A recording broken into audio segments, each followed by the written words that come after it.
Bei den Darstellungsformen des Netzplans notieren wir auf der linken Seite die Pfeiltechnik und auf der rechten Seite die Knotentechnik. Sie können auch nur kurz schreiben Pfeil und Knoten, das ist im Grunde das Wesentliche. Pfeil und Knoten, das sind die beiden Visualisierungsmöglichkeiten.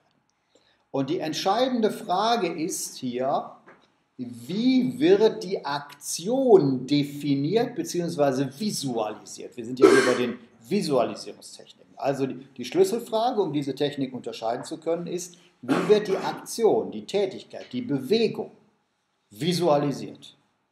Wenn die Tätigkeit durch einen Pfeil visualisiert wird, dann haben wir die Pfeiltechnik. Wenn die Tätigkeit durch einen Knoten, Klammer auf, das ist ein Kästchen, ja, einfach ein Rechteck, das nennen wir da Knoten, visualisiert wird, das heißt in ein Rechteck reingeschrieben wird, meistens in Vertretung durch einen Buchstaben, ja, um nicht das Ganze da reinzuschreiben, Grundstück vermessen oder so, sagen wir Tätigkeit A und schreiben das A da rein in das Rechteck. Wenn die Tätigkeit in einem Rechteck drin steht, ist es die Knotentechnik. Das ist der Unterschied. Ich werde das gleich mal am Flipchart visualisieren.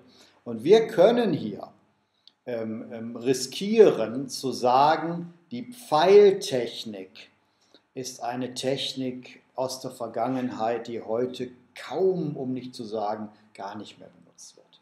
Ja, die Knotentechnik ist die Technik, die sich durchgesetzt hat, unter anderem deswegen, weil sie sehr viel mehr Angaben ermöglicht in diesem Knoten. Da kann man dann nämlich früheste Anfangszeit, späteste Anfangszeit und so weiter, kritischer Weg, das kann man alles wunderbar in dem Knoten visualisieren, wenn man in dem Knoten weitere, kleinere Kästchen abgrenzt.